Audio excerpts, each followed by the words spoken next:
Okay, we're in Mark chapter 8. To catch up to speed, right in the middle of the chapter, Jesus performed this amazing miracle where he took like a Hebrew Lunchables and multiplied it and just fed 4,000 people. After that, the Pharisees came up to him and they were like, we want to see a sign, prove to us your God, as if doing that isn't good enough. And so Jesus was like, well, if you haven't believed any of the signs I've already showed you, you're pretty much never going to believe. So he didn't give them any sign. And then he got on a boat and he went and hung out with his disciples and he told them, hey, beware of the leaven of the Pharisees. The Pharisees who just said, we won't trust in you unless you show us a sign. He said, beware of that type of heart posture, a heart posture of unbelief, which is something that the disciples ended up actually having. And so now the story continues. Jesus just told his disciples, beware of a heart posture of unbelief. And now we see another amazing story intentionally placed right here in the middle of chapter 8. Starting in verse 22, it says, and they came to Bethsaida, and some people brought to him a blind man and begged him to touch him. And he took the blind man by the hand and led him out of the village. And when he had spit on his eyes and laid his hands on him, he asked him, do you see anything? And he looked up and said, I see people, but they look like trees walking. Then Jesus laid his hands on his eyes again, and he opened his eyes, and his sight was restored, and he saw everything clearly. And he sent him to his home, saying, do not even enter the village. I thought it would be cool and interesting this morning to do something I've never done before, and it would be kind of cool to reenact what Jesus did here as a public demonstration. So do I have any volunteers who would like to come up on the stage? I'm just kidding. I don't want to spit in anyone's face today. You actually raised your hand though, Derek. God bless you. That's actually amazing. I say that because this is like, can we acknowledge that this is a weird story, right? Like Jesus sees this blind dude and he spits in his face. And so I'm still in awe that Derek wanted to come up here and let me do that. Wow, like that's humbling, that's amazing. So this story with Jesus healing the blind man is the bridge between the story that came right before it and the story that follows directly after it. If you were here last week, the story right before this, Jesus is speaking to his disciples and he's saying that you guys are spiritually blind. He just said to them, do you guys have eyes but not see? You have ears but you don't hear. Do you not understand? They didn't understand who Jesus was. So the disciples had eyes, but they didn't actually see who Jesus was. Now, Jesus is here with a blind man and he heals a blind man and restores his sight. And right after this story, we're going to see that the disciples, for the very first time, have their eyes opened to the reality of who Jesus actually is. Peter is about to make that proclamation that you are the Christ, you're the Messiah, you are the Son of the living God. And so this story of Jesus physically healing a blind man is intentionally sandwiched in between a story where Jesus tells his disciples, you guys are blind, you've been walking with me, but you don't see who I actually am, and then bringing them to a place of full illumination where their eyes are open and they go, wow, he actually is the Christ, we're actually able to see him. So Jesus comes in encounter with this blind man, and it says that he took the blind man outside of the village, and we see that Jesus does this pretty often. This was to establish a one-on-one personal connection. The blind man would have been a spectacle his whole entire life, and Jesus didn't want to make a big scene, and so he pulled him aside from the crowds to establish this one-on-one personal connection with them. And then Jesus does something really crazy.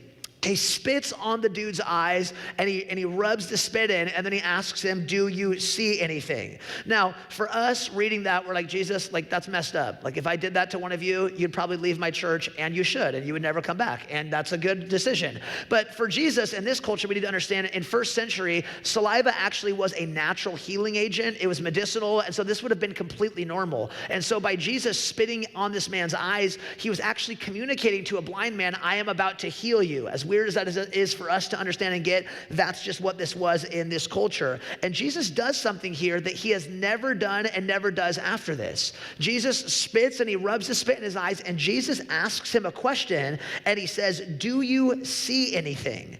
Now, why does Jesus ask the man, can you see anything? Doesn't Jesus know whether or not he actually has the ability to heal? Doesn't Jesus know he's actually going to be able to see? It's interesting, this is actually the only time mentioned in the entire Gospels that Jesus asks a person concerning the efficacy of the healing. He's like, can you actually see? Is it actually working? And the reason that Jesus does this is very intentional. It's because he just asked that exact same question to his disciples last week. In verse 18, he says, do you guys have eyes but not see?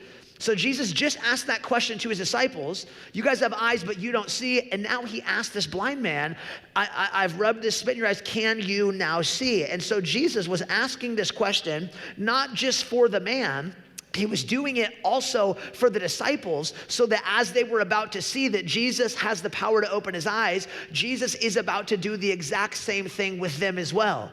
And only Jesus has the power to do that. And so he asked the question, hey, can you see? Is it working? Have you been healed? And we see at first the man responds and he says, I can see, but I see people, but they look like trees walking around.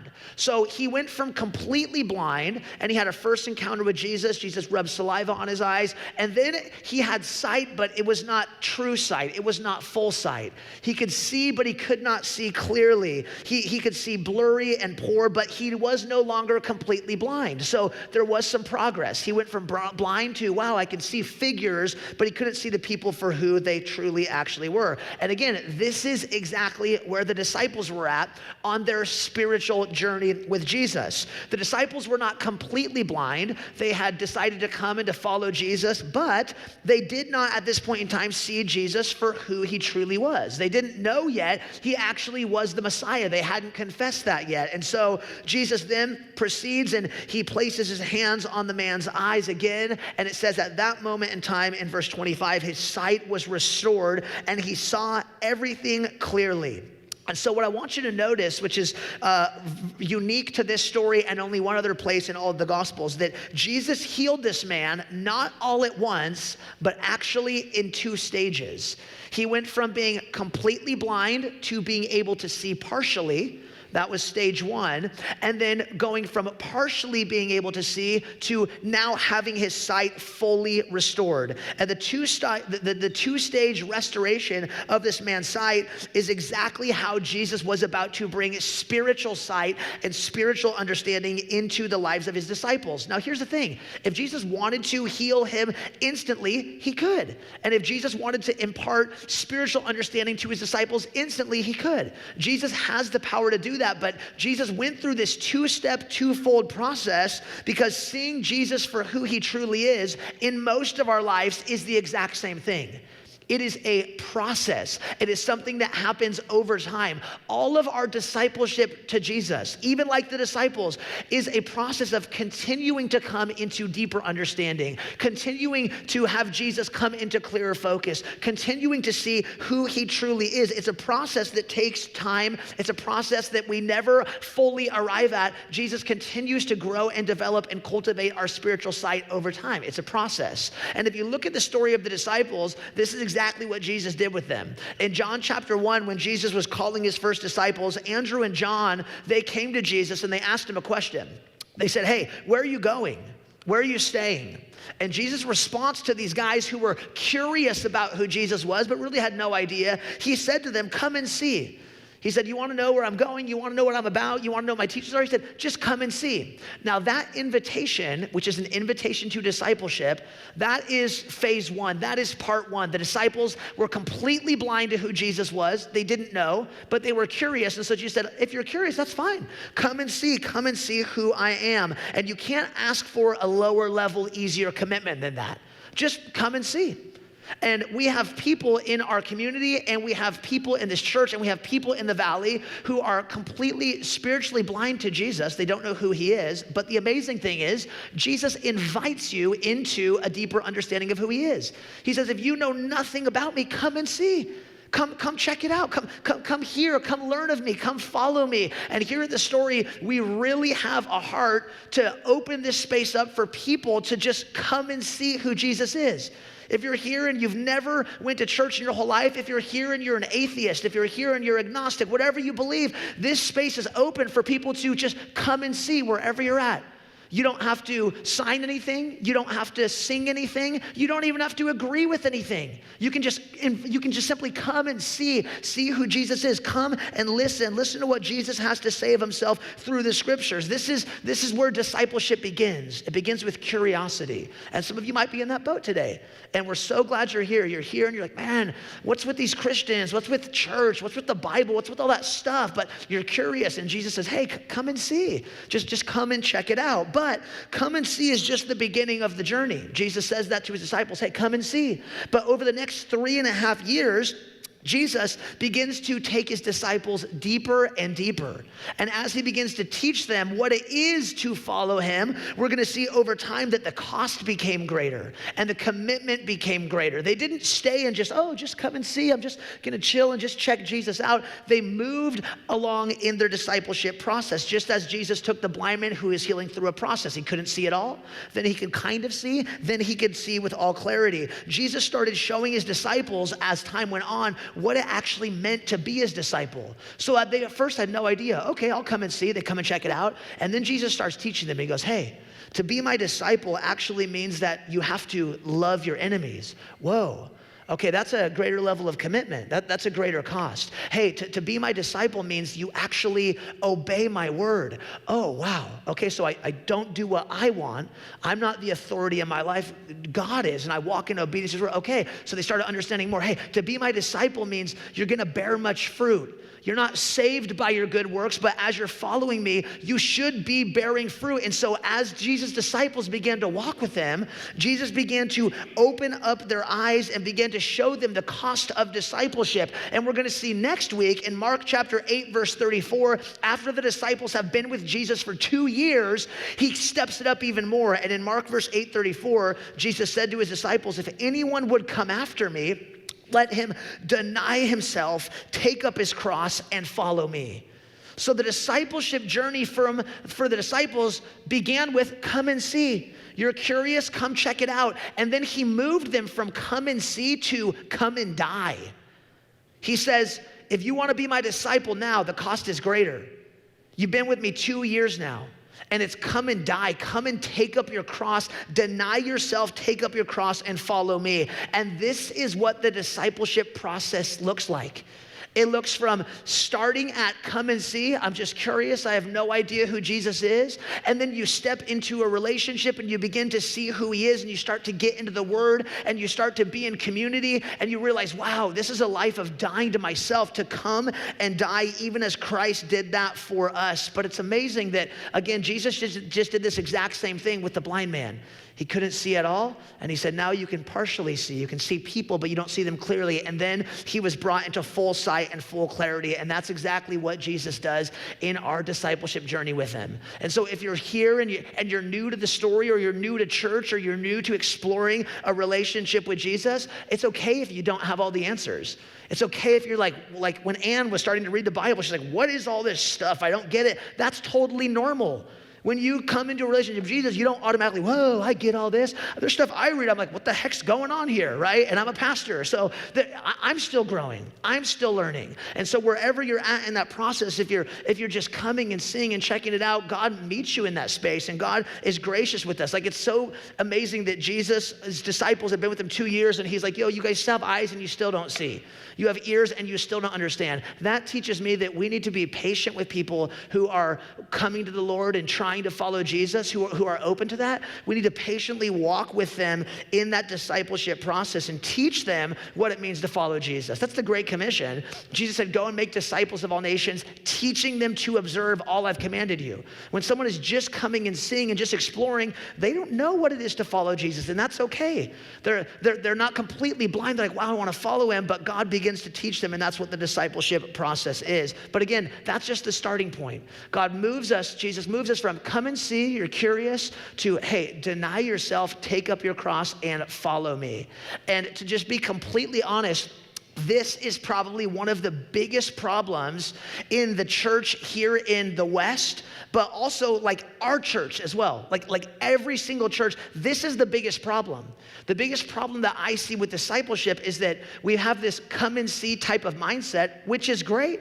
When you're new and curious and exploring who Jesus is, that's the starting point. But there's so many Christians who have walked with Jesus, been in church 10, 20, 30, 40 years, and you haven't moved past come and see. You haven't learned to come and die. You haven't deepened your commitment. You haven't deepened your faith. You've just remained in this stage of spiritual infancy. You've remained a Christian consumer. I'm gonna come, I'm gonna see, I'm gonna sit in a chair, I'm gonna sing some songs, I'm gonna listen to teaching, I'm gonna go, and that's what my discipleship with Jesus is. That's a great starting point. But if that's all you've done, 10, 20, 30 years walking with Jesus, you're missing what it is to be a disciple. You're missing the spiritual growth and the spiritual maturity that Jesus has for you. If you've been walking with Jesus for many, many years and your commitment level is still just, I'm just coming and seeing. I'm consuming, but I have nothing to contribute, nothing to give. Man, you are missing out on so much of what God has planned for your life. And again, this is a problem with the church in America, but it's every church, and it's this church too. I know people who have walked with Jesus so long, and all you do is come and sit in a chair and then leave, and that's it. And while that's great if you're newly pursuing Jesus, that's sad if you've been walking with Jesus 20 years and that's what your relationship with him looks like. Hebrews, the book of Hebrews chapter 5, the author actually rebukes this specific people and he says, you guys, some of you ought to be teachers of the word, but you're needing to be retaught the elementary principles yet again. You should be taking in strong food, mature food, meat, but you're needing to be fed milk yet again. And this is a problem with the Christian culture here in the West, that we just want to be spoon-fed everything. We want to consume everything. We want to take the easy route. And Jesus says, no, some of you should be teachers.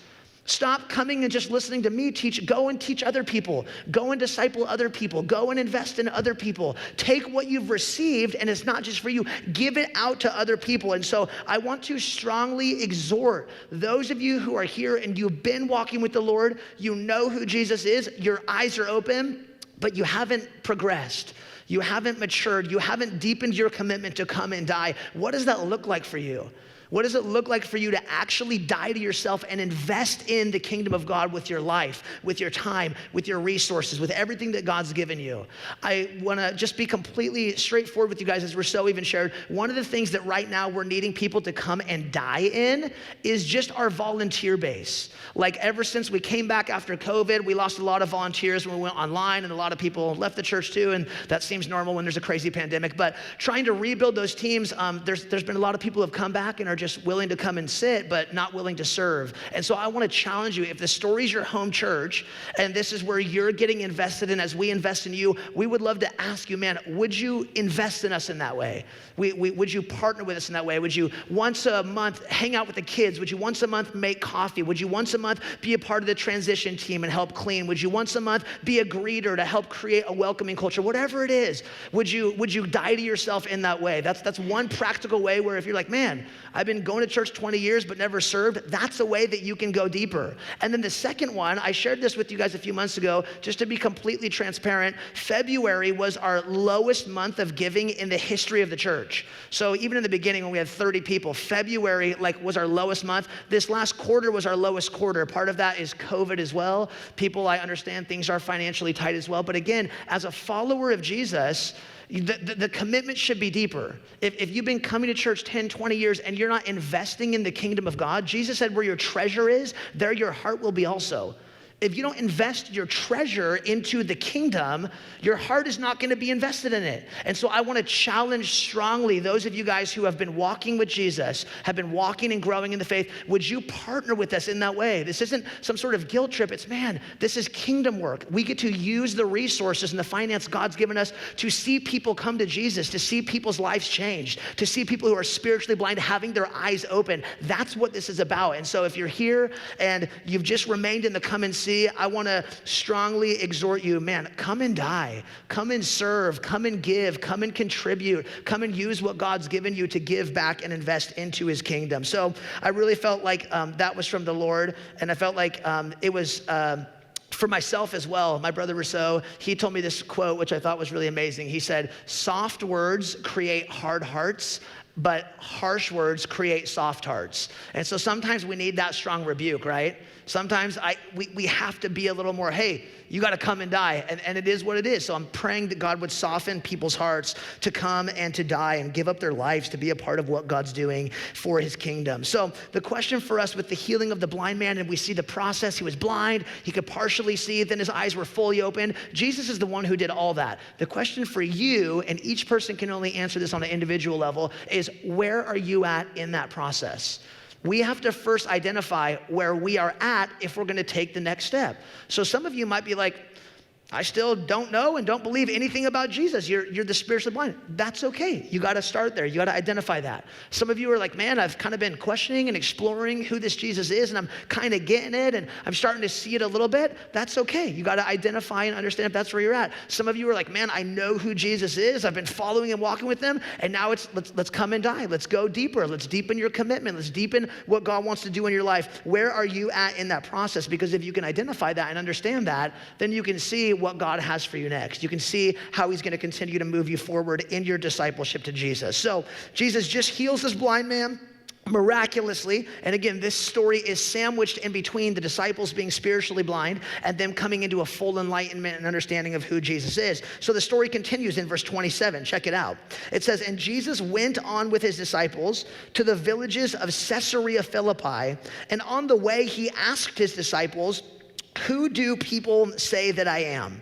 So Jesus now leaves with his disciples and goes to Caesarea Philippi. This was a city that was 25 miles north of Israel, and this was a pagan culture and a pagan city to the core. Caesarea Philippi was known for the worship of many gods. There was hundreds of different temples that you could go into and worship hundreds of different gods, but the main temple, which was built out of marble, was built for Caesar Augustus, who the worship of Caesar as Lord and Caesar as king, that's what the city was primarily about. And that's where it got its name, Caesarea Philippi. Caesarea after Caesar. Philippi, his son's name was Philip. The city was named after, let's come and worship Caesar as God, Caesar as king, Caesar as Lord. And so this was a city that was built around the worship of Caesar, the ruler over the Roman Empire. And it's interesting, Jesus intentionally brings his disciples to this place. He intentionally brings them to Caesarea Philippi, the place where people worshiped all these different gods, but specifically worshiped Caesar as Lord. And it's here that he brings them to open their eyes for the very first time for them to see Jesus actually is the Son of God. Jesus actually is the Christ. Jesus actually is the Messiah. Jesus is the reality to which all these other gods that people are worshiping are just a parody. They were the fake news. Jesus is the real news.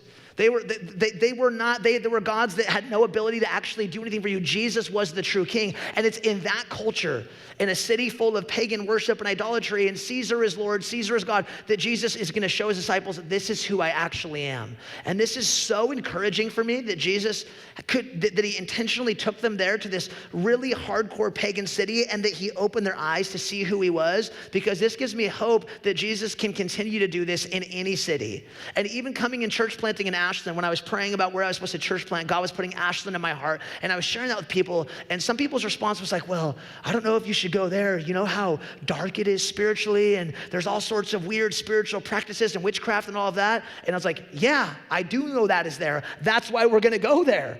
Because Jesus wants to open people's eyes to the reality of who he is. It was so cool Easter weekend 2 weeks ago, getting to see so many people come forward and say, man, I want to follow Jesus. And hearing each one of their stories coming from all sorts of different religious backgrounds and atheists or whatever. And God is still opening people's eyes today. And I want to just invite you guys, continue to partner with us in prayer, praying over the city of Ashland, praying over the Rogue Valley, and a space like this where people come and worship many different gods, to be like, wow, Jesus, come and open their eyes. Come and open our eyes to see the reality of who you are. If he did it in Caesarea Philippi, he can for sure do it in Ashland and the entire Rogue Valley. Amen to that?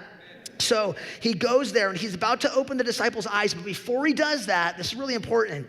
In the midst of this pagan culture where people worship all these gods, Jesus asks the disciples and he says, who do people say that I am? He says, what's the word on the street about me? What's the vibe? There's all these different gods and people are saying Caesar's Lord and all of that, but what are people saying about me? What do people think about me? And to ask the question, what do people say about me? That is a really important question, because if we don't know what people think about Jesus, we can't show them accurately who Jesus is. Jesus could have, as we're gonna see in a second, the most important question is, who do you say that I am? And he's gonna get there. But why did Jesus start with, who do other people say that I am? It's so that the disciples could rightly identify the false views and then begin to deconstruct those as they shared the gospel with people. Today, we need to learn to be students of culture. We need to learn, what do people think about Jesus if we are going to present to them an accurate representation of who Jesus is. You understanding who Jesus is really important, but it's also important to say, man, what does my neighbor think about Jesus? What does your coworker think about Jesus? What does your family think about Jesus? What does your circle of influence think about Jesus? And if you can understand that, if you can hear their story and hear where they're coming from and hear their reservations about Jesus and hear the hurt and the pain that they've had from negative experiences in other churches that they've now placed on Jesus, if you can learn that and hear where someone's at, you have an inroad to be able to share who Jesus actually is. And so we can't just skip over, what do other people think about Jesus? That's a really important question to ask so that we can know how to meet people where they're at. So Jesus is trying to get the vibe of what people were thinking in Caesarea Philippi about who he was. And verse 28, it says, and they told him, John the Baptist, and others say Elijah, and others say one of the prophets. So I want you to notice that there were many ideas about who people in this pagan culture thought Jesus was. Some think you're John the Baptist who got beheaded and now you've come back from the dead.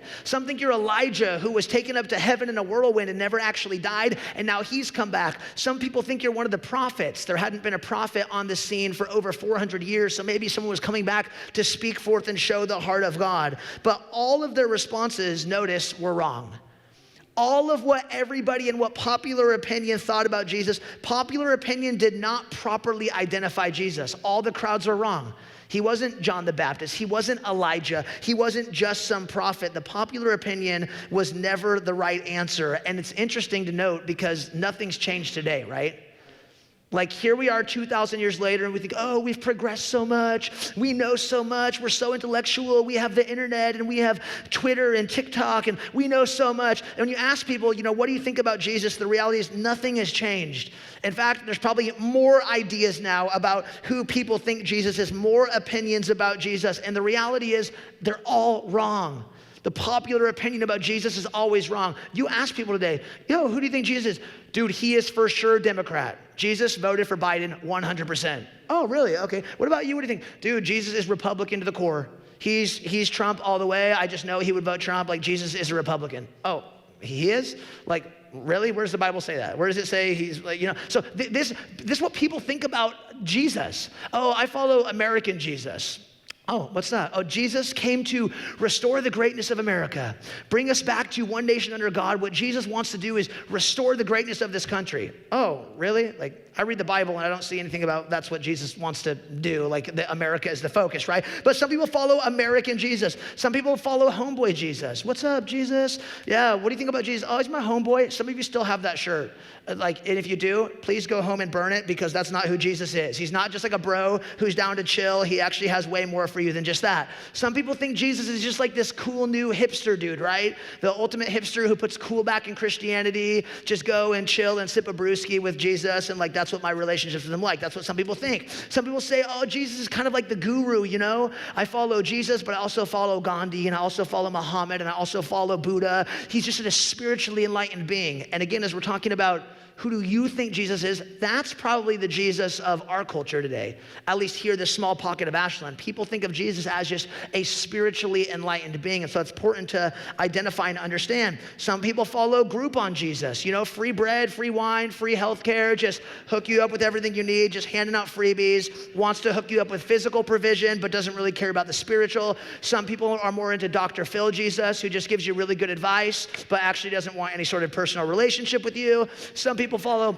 prosperity Jesus just wants to give you your best life now, make all your dreams come true, give you your dream house, dream vacations, dream car, like follow Jesus and you get everything that you want. And then there's the opposite end, which is like legalistic Jesus. I don't really want to follow him because it's just a bunch of rules. Like Ann was talking about, it's a bunch of rules. I don't want to do that. So these are what culture thinks about Jesus. These are what people think about Jesus. And the list goes on and on and on. There's a million views and a million ideas about who Jesus is. The most important thing though is who does Jesus reveal himself to be? It's not what do I think about Jesus? What do you think about Jesus? Let's speculate on what are their opinions. You can't know a person apart from that person revealing who they are to you. You can have some ideas about me and know what you think about me, but unless I tell you what's actually in my heart and the things I actually believe and value and all that, you can't actually know. It's just pure speculation. So it's important as we're asking that question, who is Jesus? The best place to start is not what do the popular your opinions say, not what do your friends say and what do your neighbors say, but like actually going to the source, actually looking at Jesus' life himself and what he said and what he taught and who he revealed himself to be. So Jesus is trying to get the popular opinion and they're like, we think you're J the B, we think you're Elijah, we think you're a prophet. And then Jesus takes him one step deeper. Verse 29, it says, but he asked them, but who do you say that I am? And Peter answered, here's the climax of this passage. Peter answered, you are the Christ. So at some point, our knowledge and our beliefs, our understanding of other people's beliefs and what they think about God, that's never enough. At some point in time, every single person must come to their own conclusion and answer this question. Jesus says to the disciples, who do you say that I am? Not what does everybody else think about Jesus? What do you think about Jesus on a personal level? Whether you identify as Christian or Catholic or atheist or agnostic or anything in between, you have to wrestle with this question. Every single person has to ask the question, who is Jesus? Who do you say Jesus is? The reality is, whether you believe he's the Son of God or not, Jesus is the most influential and the most provocative person ever to walk the face of the earth. Jesus is the turning point in human history. We measure time based off of the point in time that Jesus was on the earth. Whether you want to say BC or AD, before Christ, or Anno Domini, which means the year of the Lord. Some people don't like that now and they say BCE, before Common Era, or CE, Common Era. Whatever you want to call it, Jesus is the center of human history. Like your calendar that you are living by right now is because Jesus was on the earth. So that means you have to wrestle with it.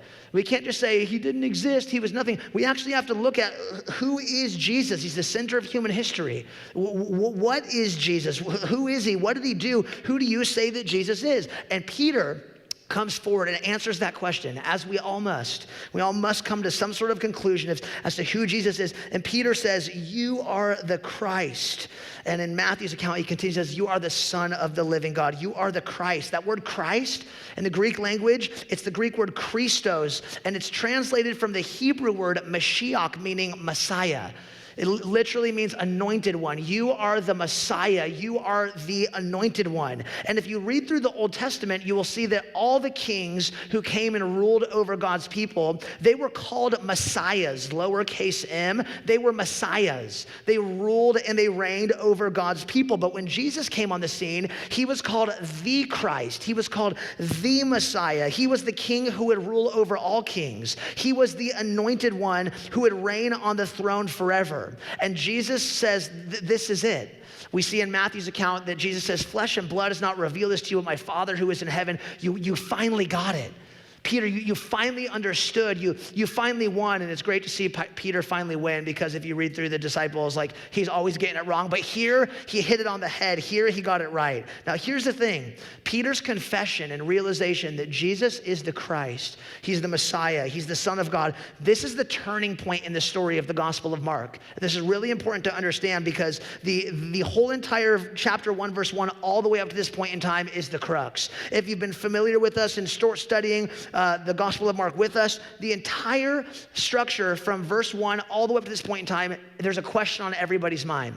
Mark's question is, who is Jesus? That's the question everybody's wrestling with. That's the question everybody's trying to figure out. The Pharisees are like, who is he? Is he actually God? The disciples are even wrestling with that. In chapter 4, when Jesus calmed the storm, they were like, who is this that even the wind and waves obey him? So even the disciples are trying to figure out who Jesus is. And it's really interesting. The only people who know who Jesus actually is up to this point in time is, number one, us who are reading it, thousands of years later, because in Mark chapter 1 verse 1, the story begins, and it says, the beginning of the gospel of Jesus Christ, the Son of God. So from the get-go, us reading go, oh my gosh, he's the Son of God. And Mark intentionally puts that at the beginning because nobody in the story actually knows that, except for the Father, because when Jesus is baptized in Mark 1, verse 11, he speaks from heaven, he says, this is my beloved Son with whom I'm well pleased. So the Father properly identifies him, but still nobody else at this point in time is getting it. And then, if you remember in Mark chapter 1, verse 24, the demons actually had a proper understanding of who Jesus was.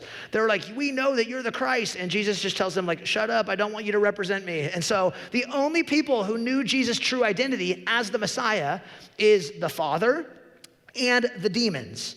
No person up to this point in time in the story has said, you're actually the Christ, you're actually the Messiah. And so this is the first human public confession of Jesus' true identity. Now again, back to the story of the blind man. Peter here just saw a blind man go from partially being able to see to his eyes being fully opened. That's what Jesus just did for his disciples. They were following him and still asking, who is he? Who's this Jesus? What's he about? And now the veil is lifted and Peter sees, wow, you actually are the Messiah. You're actually the Christ. You are the Son of God. And it's interesting, even from this point in time, which is the turning point in the Gospel of Mark, Jesus still has to reteach the disciples what it meant that he was the Messiah. We're gonna get into this next week because the disciples wanted a Messiah who was gonna come and free them from Rome and take over. Jesus is about to teach them the Messiah that I am is so different. I'm a Messiah who came to die. I'm a Messiah who came to lay down my life. And so the question changes from this point in time in Mark's narrative from who is Jesus? Now Peter says, we got it. We see, our eyes are open, you're the Messiah. So the question changes to who is Jesus, and it moves to what kind of Messiah is he? And this is what we're gonna see from this point forward in the rest of the Gospel of Mark. Jesus is unpacking for them who he actually is as the Messiah once they have properly identified him. And so this is just so important for us to see again that this is what Jesus does in the life of his disciples. This is what discipleship to Jesus looks like. That we, even when your eyes are open, you go, wow, he is the Christ, he's the Son of God, he's the Messiah. Jesus still teaches us what that is.